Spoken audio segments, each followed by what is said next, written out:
a todos. Sempre um prazer muito grande estar aqui com vocês, e também eu agradeço aos meus protetores espirituais pela oportunidade de serviço.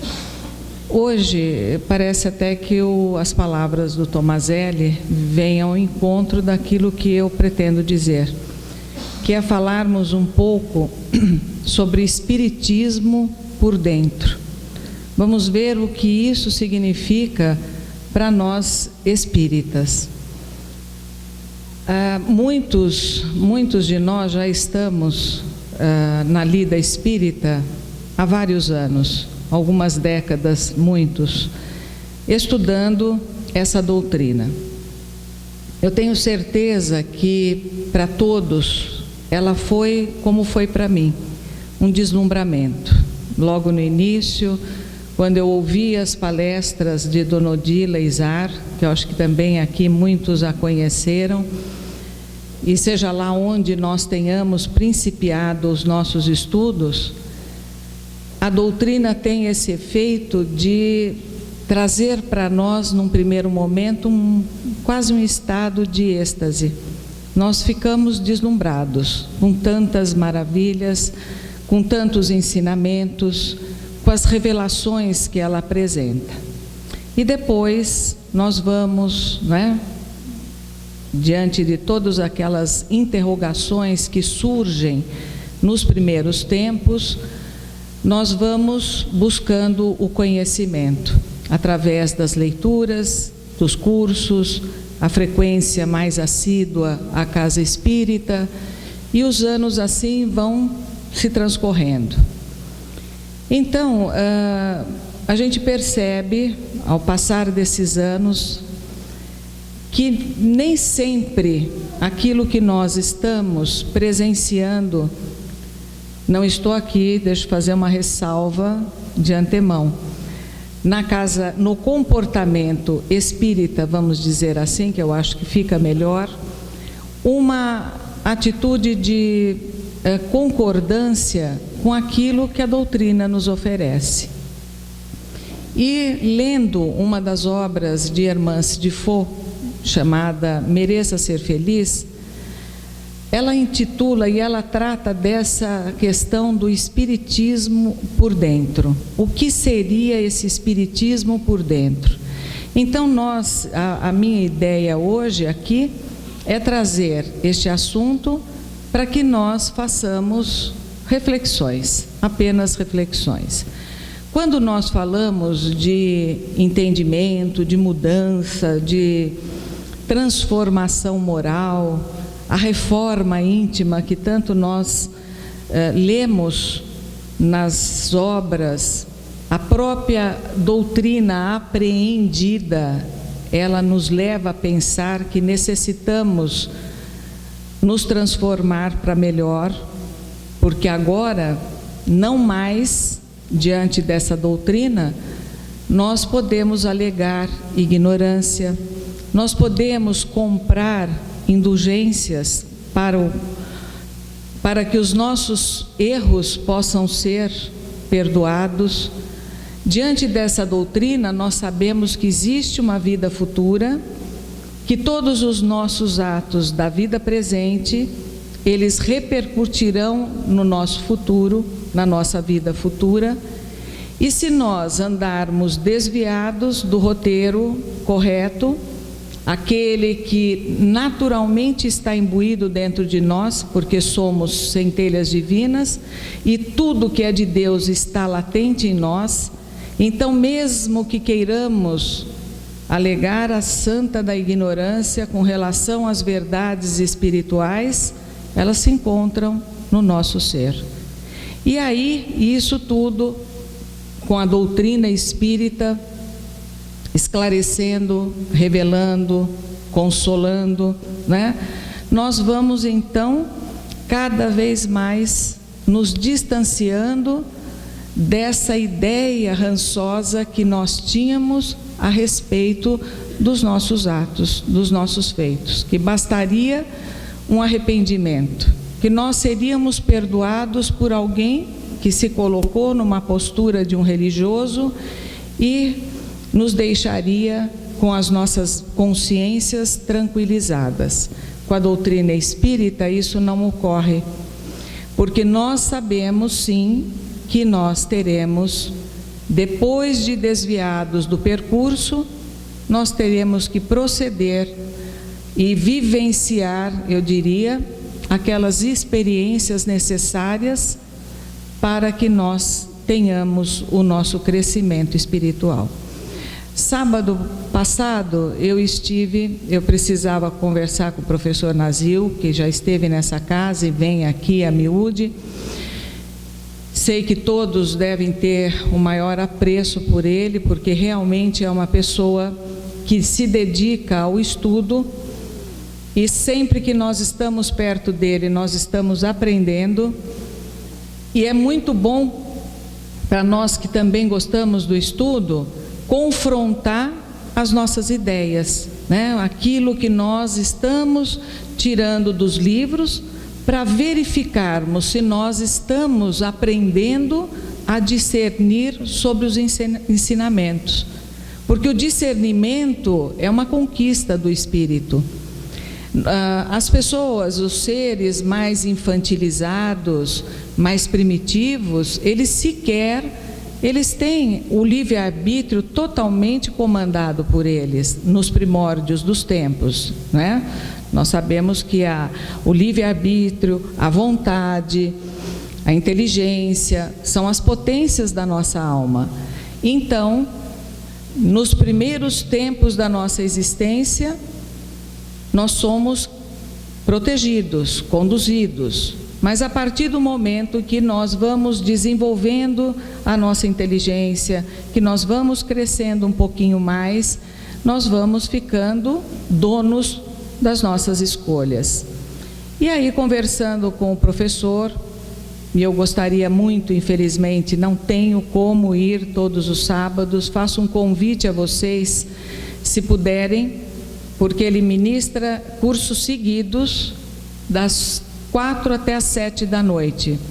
E a sala não se esvazia. Eu vi uma coisa interessante, pessoas com bolachinha, potinho de bolacha, suco.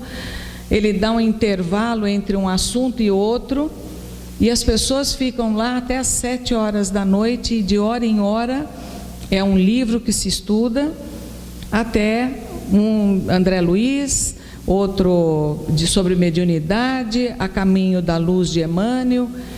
E aí, num desses assuntos, ele faz uma colocação que eu vim pensando e falei, é verdadeiro isso. Nós que estamos aqui buscando o conhecimento, né? O conhecimento espiritual, e já temos, consequentemente, um pequeno despertar da nossa consciência, nós saímos da categoria, isso assim de uma forma, de uma linguagem, para nós percebermos o quão distantes nós estamos da angelitude. Nós saímos da condição de uma bactéria e somos agora micróbios, se nós formos nos comparar aos anjos. Os anjos são aqueles espíritos celestes que já passaram, assim como o nosso Mestre Jesus, por milhões e milhões de experiências e de anos. E nós, de Jesus, estamos ainda zilhões de anos distante da esfera de luz que ele habita. Mas esses espíritos de luz, e que um dia nós chegaremos a ser também, e por ora nos contentamos em ser micróbios em evolução, né? Micróbios não no sentido depreciativo, né? Porque vocês vão falar, mas não, micróbio, nós já passamos dessa fase. Micróbio em relação à angelitude, né? O quanto nos falta para atingirmos este degrau, esse ápice da evolução, e que também lá não se estanca, porque o conhecimento é infinito. As atividades do espírito são constantes, e quanto mais se evolui, mais disposto o espírito é ao trabalho. Então, eu vejo assim, que na busca, nós já começamos a busca pelo conhecimento, o conhecimento que vai dar a nós a nossa libertação. Diante de tudo isso que a doutrina apresenta para nós, nós temos que fazer algumas considerações. Então, eu vou começar, para que possa ser entendido o que é esse espiritismo por dentro. Eu vou pedir licença para ler uma passagem, um ensinamento de Lázaro, que eu retirei do capítulo 9, item 6 do Evangelho segundo o Espiritismo, que trata das bem-aventuranças, e esse especificamente, os brandos e pacíficos, né? Que serão eles que herdarão a terra. Que diz Lázaro a respeito da benevolência? Vocês vão ver que depois isso tudo vai se encaixar aonde eu quero chegar no Espiritismo por dentro. Diz Lázaro: a benevolência para com os semelhantes, fruto do amor ao próximo, produz a afabilidade e a doçura, que lhes são a manifestação. Entretanto, não é preciso fiar-se sempre nas aparências. A educação e o hábito do mundo podem dar verniz dessas qualidades. Quantas vezes, nós sabemos que as pessoas se revestem apenas de uma camada muito fina de verniz, para conseguir conviver em sociedade, no núcleo que ela se encontra, no trabalho e na casa espírita também, um verniz, né? Aí ele continua: quantos há cuja fingida bonomia não é senão uma roupagem cuja forma premeditada esconde as deformidades ocultas.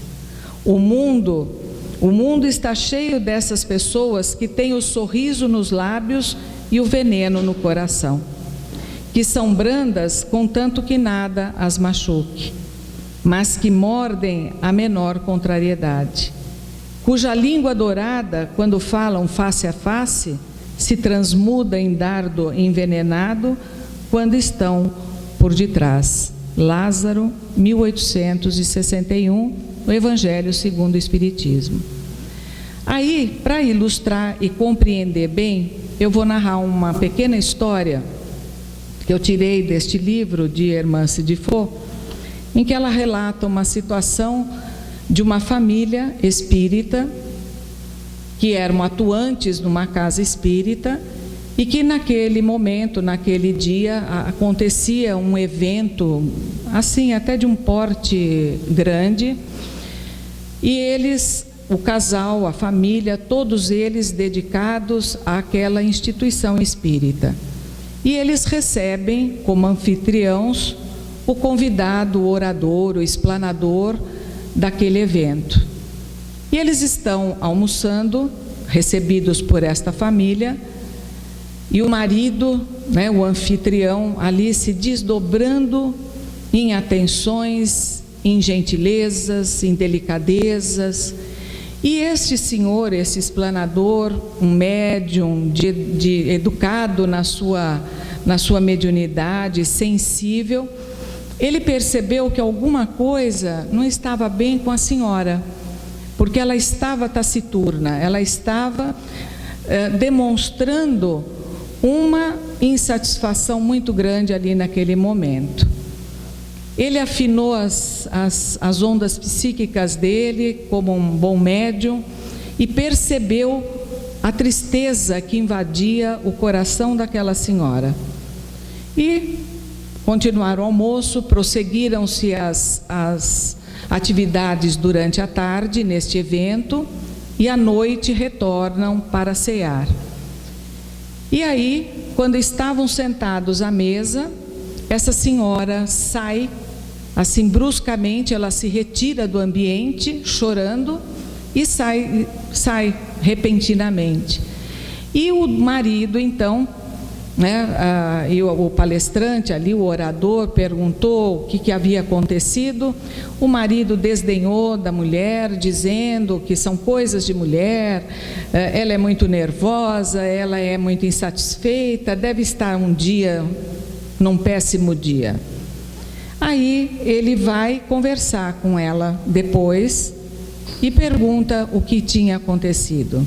E ela só diz assim para ele: eu gostaria que o meu marido me tratasse com 1/100º da finura com a qual ele está lhe tratando. Que para mim isso já bastaria para eu me sentir feliz.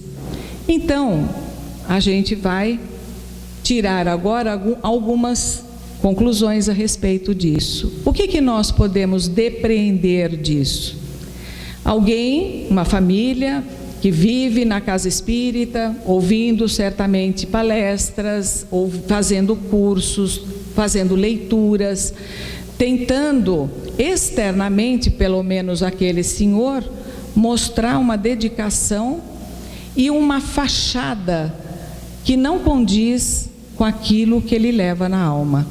Porque lá fora, na casa espírita, com os estranhos, ele vestia e passava aquela camada de verniz, né, que tantos de nós usamos desses artifícios, né, de vestirmos máscaras, de passar o verniz e nos apresentarmos bons diante dos outros. Só que em casa ele levava a mulher ao desespero, de tamanho, com a quantidade, vamos dizer assim, de maus tratos, de intolerância, de desamor com a própria família. Então, isso agora eu volto para o Espiritismo, né, para nosso estudo, que é o Espiritismo por dentro. Quando nós, então, diante dessa doutrina que está revelando para nós maravilhas, que nós hoje temos certeza que a vida futura existe, que não a morte pode ela doer pela ausência do ente querido que vai primeiro do que nós, mas nós sabemos que haverá o reencontro. Nós também sabemos que nós precisamos pautar a nossa vida numa modificação de conduta gradativa. E aí também lembro do Nasil, na condição de micróbios que somos, na condição evolutiva, que nós não faremos isso de maneira grandiosa, como se nós pudéssemos atravessar e dar um salto imenso, porque hoje estamos diante da doutrina espírita. Primeiro, como eu disse, ela atinge as nossas ideias, né? Então há toda aquela movimentação no nosso intelecto. Nós estamos diante de coisas reveladoras, diferentes, que vão, né, fazer com que nós nos libertemos dos nossos ranços religiosos. Depois, essa doutrina atinge os nossos sentimentos. E aí a gente vai, né, compreendendo aquilo e vai se sentindo sensibilizado com tudo isso, mexe com os nossos sentimentos. E nós vamos sendo capazes de fazermos termos alguns entendimentos diante das vicissitudes, diante daquele familiar difícil. Nós vamos começando a trabalhar o nosso campo das emoções, dos nossos sentimentos, dos nossos problemas, e sempre trazendo essa doutrina como um meio de nós encontrarmos uma resposta para aquilo que acontece ao nosso derredor, né? E depois, então, temos uma atitude, uma outra etapa, melhor dizendo, de nos renovarmos. Essas 3 etapas, as ideias, o intelecto, os sentimentos e a renovação, não são momentos que têm delimitado o seu começo e o seu fim. Eles se interligam, eles vão estar conosco todo o tempo. Primeiro, porque nós não lemos tudo, não estudamos tudo, não sabemos tudo. Então, nosso intelecto sempre vai estar surpreendido com alguma coisa nova, com alguma outra revelação. Não foi assim que aconteceu quando, depois de surgir a doutrina espírita, alguns, como Flammarion, Bozano, Leon Denis, prosseguiram dando toda a sua conivência à doutrina dos espíritos. Nós tivemos, a partir da década de 50, o surgimento da coletânea de André Luiz, que num primeiro momento chocou alguns espíritas, né? Nós sabemos disso. Houve aquele tumulto inicial de aceitação das obras de André Luiz. Por quê? Porque elas estavam trazendo mais um pouco de conteúdo revelador, que não foi dito tudo por Kardec. Então, quando eu falei que nosso intelecto vai ser sempre surpreendido, enquanto nós estivermos aqui nessa vida e passando para outra, nós estaremos em constante aprendizado. Coisas novas chegando, coisas para que nós pensemos, que nós raciocinemos em cima de tudo aquilo. E sempre mexendo, claro, com os nossos sentimentos, e aí aquela coisa de renovar-se, né? E o quanto nós sabemos o quanto, ou melhor dizendo, melhor colocado, o quanto renovar-se é difícil, não é? Mas nós não podemos permanecer a vida inteira justificando que nós somos micróbios, que nós estamos anos-luz da angelitude, que o processo evolucional é lento. Realmente é, nós precisamos ter todo o conhecimento. Imaginem, não é só a transformação moral, é o conhecimento de todas as coisas, de todas as ciências, e não só as questões éticas, morais e espirituais. Então nós temos realmente zilhões de anos pela frente. Mas esse renovar-se é necessário. Então nós precisamos sim começar a tirar as nossas máscaras, né? Desvestir, tirar, que é uma das coisas mais difíceis quando nós colocamos algum tipo de máscara, a máscara do bonzinho, essa que todo mundo adora pôr. Todo mundo é afável, vem aquela coisa que eu chamo, um termo que eu gosto de usar, quando eu vejo e sinto uma falsidade em alguém, que é a pessoa confrangida. Ela chega perto de você com aquela coisa toda assim colhidinha, a voz tão cheia de mel, né? E ela é absolutamente falsa. É uma pessoa que você não pode depositar nenhuma credibilidade, porque certamente ela vai fazer alguma coisa que vai te trazer um aborrecimento. Mas na frente dos outros, ela veste essa máscara. E assim, Hermance de Faux, que também ela tem aqueles no meio espírita que não apreciam as suas obras, e eu não sei qual é a minha ligação com ela, porque eu admiro as obras de Hermance de Faux, porque eu sou capaz de ler e perceber quando alguém está escrevendo alguma coisa que não seja verdadeiro. E não tem uma palavra em nenhuma obra dela que não seja verdadeiro naquilo que a gente vivencia, principalmente na casa espírita. Quando eu falo aqui, talvez eu tome um cuidado e não falarei disso numa rádio, porque nós já somos poucos. Nós temos que, entre nós, confessarmos-nos uns aos outros e procurarmos em conjunto, como se fôssemos uma família, resolver os nossos problemas aqui dentro. da casa espírita. Na rádio a gente fala outras coisas, a gente fala dos princípios da doutrina, a gente cita coisas que servem para qualquer religião. Mas quando se trata de lavar roupa suja, a gente fala só aqui, porque nós precisamos sim ouvir e precisamos lavar as nossas roupas sujas. Porque nós vemos a miúde acontecerem coisas na casa espírita estarrecedoras, né? Fazendo aquela cisânia, as pessoas abandonando a casa, entre os grupos dentro da casa, aquelas picuinhas, aqueles ciúmes, aqueles apegos pelas tarefinhas que tem na casa espírita, esquecendo do mais importante, que é aplicar tudo o que está aprendendo aqui na convivência afetuosa, respeitosa, né? Fazendo aqueles treinos que nós devemos fazer diariamente com as pessoas que estão ao nosso redor. Que dirá aqueles que estão no mesmo embate nosso, né?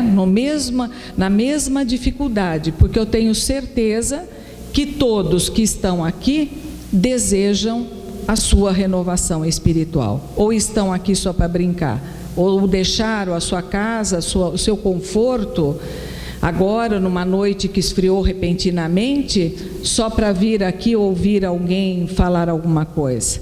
Eu acredito que estejam aqui porque desejam buscar o conhecimento que liberta.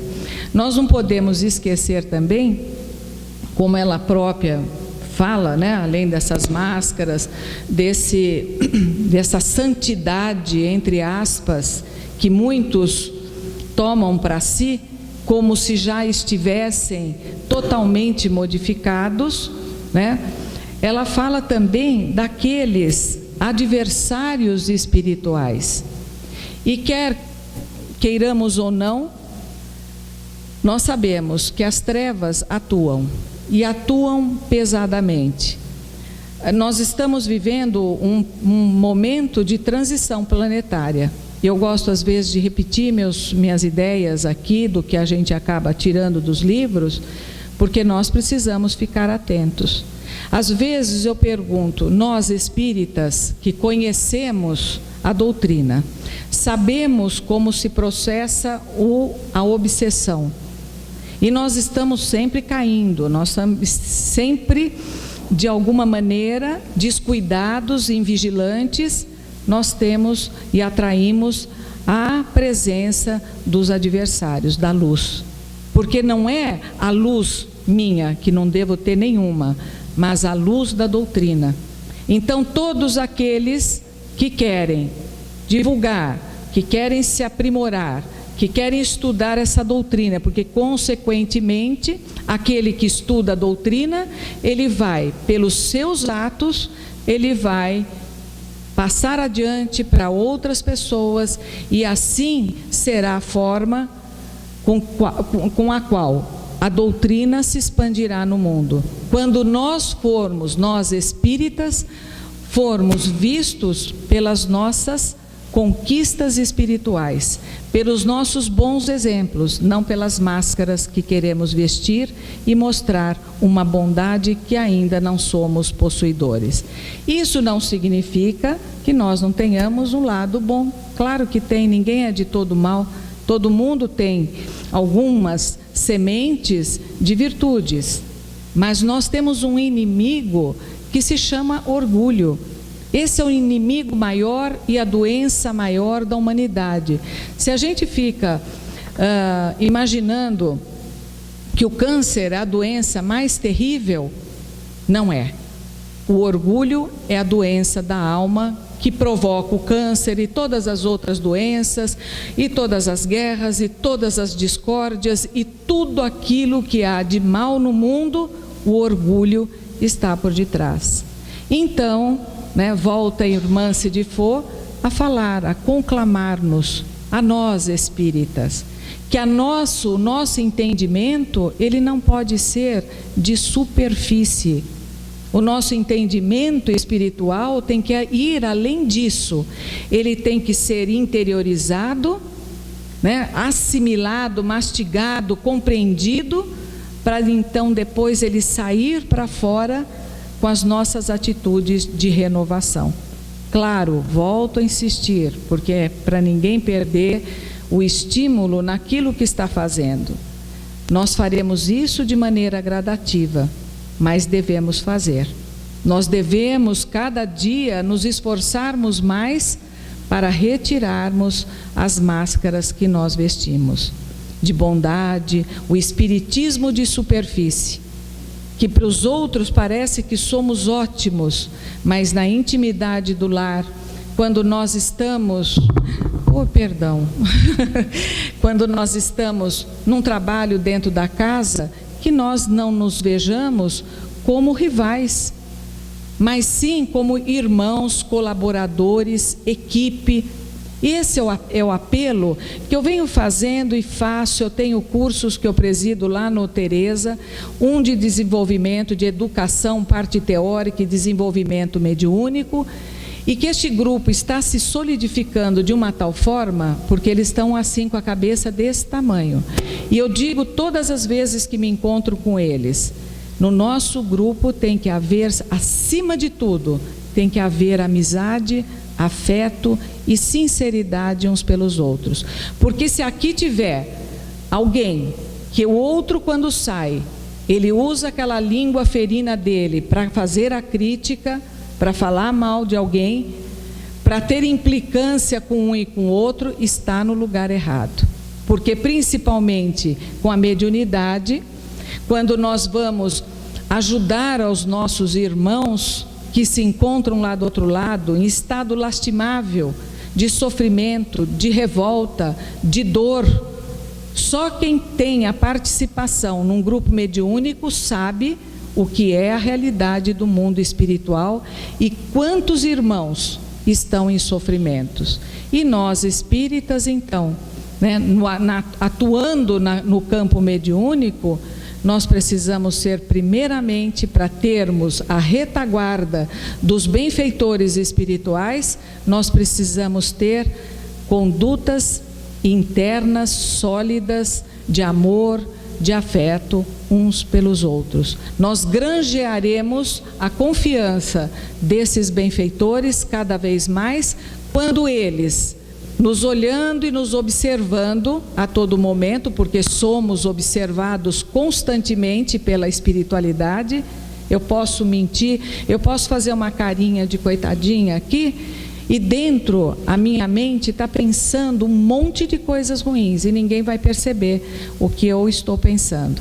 Mas eles sabem, os adversários sabem, os benfeitores leem o nosso campo mental e sabem o que nós estamos pensando e da forma como nós estamos agindo. Esse esforço, gente, é hercúleo. É de todo dia, é de repensar posturas, é de cada atitude que a gente tem que dá de vez em quando, porque somos ainda pequenos no grau, na escala evolutiva, nós temos que ter aquela capacidade de recomeçarmos de maneira diferente. Eu estava sentada aqui, peguei um livrinho que vai ser sorteado, do Adeilson, Recomeçar. E realmente ele foi absolutamente inspirado em todas as liçõezinhas. Tomara que quem ganhar faça um ótimo uso.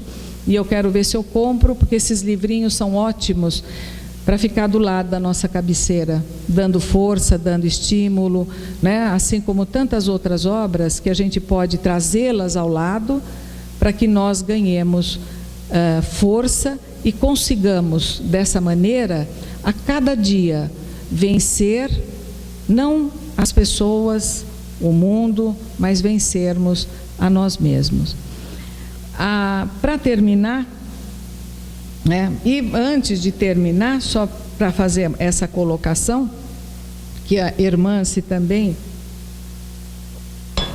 ela aponta como essa troca, né, que ao invés de nós ficarmos nos atendo com tantas picuinhas, com tantas coisinhas que não levam ninguém a lugar nenhum, só desagregam, nós poderíamos aprender a conviver trocando ideias uns com os outros, as experiências. Sabe por quê? Eu já reparei isso. com espírita. Se você tem um problema, você está atravessando um problema, e você às vezes precisa que alguém te ouça, né? Todo mundo é assim, todo mundo precisa ter de vez em quando um ombro, um ouvido para ouvir. A última pessoa que eu me recorro é de um espírita, porque quando eu viro as costas, eu sou julgada da forma mais severa possível. Tá vendo? É espírita. Quanto tempo ela está aí e está nesse estado? E está sentindo isso? Não consegue lidar com essa... Gente, não é desse jeito. Nós precisamos, não tem uma passagem no Evangelho que fala, ou palavras de Paulo, não sei, Paulo, confessai-vos uns aos outros. E confessar, essa confissão que nós devemos fazer, é para obtermos do outro o auxílio fraterno. Que adianta nós fazermos o auxílio fraterno para os estranhos que estão adentrando a primeira vez na nossa casa?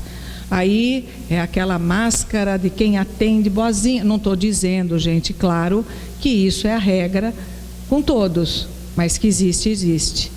Aí, quando um companheiro em que ele se sente ameaçado ou se disputa posições dentro da casa espírita, que é um absurdo, você vai abrir o seu coração e você é absolutamente julgado. Então, nós precisamos aprender a nos confessarmos uns diante dos outros para que nós possamos nos ajudar. Porque o mundo é difícil. As situações são difíceis que nós enfrentamos. Dentro do nosso lar existem aqueles espíritos e de repente eles surgem. Às vezes eles não estavam pertencendo ao nosso grupo, e aí você casa um filho, casa uma filha, adentra um genro, uma nora, que vem fazer todo o estrago no ambiente da sua casa. Eu duvido que aqui não tenha alguém que já tenha vivido isso. Cria-se um lar harmonioso, educa muito bem o seu filho, a sua filha, tem aquela paz dentro de casa, às vezes admirada pelos outros, até o momento que adentra o estranho, que não é o estranho, é aquele cobrador que vem de outrora, né? Que nós só estávamos aguardando a chegada dele.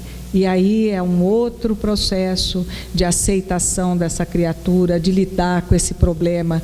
E ele traz problema, e você se sente entristecido ou entristecida, e você precisa de um ouvido e de um coração aberto que te dê só a sustentação, só te encorajando a amar aquela criatura que naquele momento está te fustigando, a resolver as suas questões de mágoa, relevando, passando por cima. Então são conversas salutares que nós podemos ter uns com os outros, ao invés daquelas conversas que não levam a nada, de se estabelecer pequenos grupos que ninguém, às vezes a gente fica de boca aberta querendo fazer parte de um determinado grupinho e a gente nunca consegue adentrar aquele grupinho, nunca.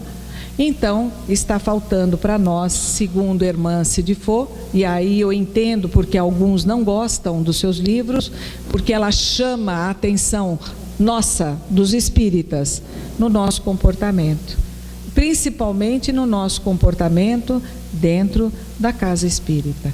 E aí vem toda aquela influência negativa dos que são contrários à causa espírita, e está assim, de espíritos desencarnados que querem mais que essa doutrina não prossiga. E nós sabemos que a doutrina espírita, ela tem, embora com 157 anos, ela é jovem, ela é uma criança. Diante do mundo, nós podemos dizer que ela está engatinhando para o mundo, porque nós, seres humanos, somos muito difíceis, somos refratários no campo das ideias. Nós custamos para mudar os nossos conceitos, as nossas ideias, por isso que a gente sempre fala no sentido de orientar, que nós trazemos lá no nosso âmago do nosso espírito as nossas heranças, o atavismo religioso, as nossas más tendências, que nós trazemos porque nós não nos libertamos delas de maneira fácil. Então nós levamos séculos e séculos para nos modificarmos um pouquinho. E por isso, tão conveniente foi essa analogia que o Nasil traçou em nos colocarmos na condição de micróbios em relação à evolução. Mas vamos nos desenvolvendo. O micróbio de hoje será o anjo de amanhã. E eu encerro uma fala, então, a última de Lázaro, para que a gente, então, reflita sobre isso que nós falamos, o quanto nós precisamos absorver essa doutrina, estudá-la, mas, ao mesmo tempo, buscar a renovação dentro de nós com todas essas informações preciosas que ela nos dá. E Lázaro conclui o pensamento dele dizendo: não basta que dos lábios gotejem leite e mel, pois se o coração nada tem com isso, há hipocrisia. Aquele cuja afabilidade e doçura não são fingidas, nunca se contradiz, é o mesmo diante do mundo e na intimidade. Viu a historinha do começo? Ele é lá na casa, ele é no centro espírita, só que aquele na casa ele não fazia nada que ele fazia na rua. Ele sabe, aliás, aquele que age bem, que se pode enganar os homens pela aparência, não pode enganar a Deus. Então, meus queridos, era isso a mensagem hoje. Até eu fiquei pensando em casa, eu tenho muito conteúdo preparado e fico na angústia de saber o que eu poderia trazer. E, logicamente, a gente quer sempre trazer palavras reconfortadoras, de alento, né? Porque nós buscamos isso também. Mas, de vez em quando, nós precisamos ir um pouquinho mais assim, como a irmã se faz com toda a educação, o polimento dela, a sutileza dela. Nós também precisamos refletir para que nós nos melhoremos, que nós deixemos essas máscaras e comecemos a olhar para o outro com a verdadeira bondade. Abraçar é muito bom. Quantas vezes um abraço recupera a nossa energia que está quase no final. Nós estamos quase tombados, e alguém que nos abraça, que fala uma palavra sincera, isso traz renovação para o nosso espírito e encorajamento também para que nós façamos a mesma coisa com aqueles que estão ao nosso redor. Uma boa noite para vocês e muito obrigada.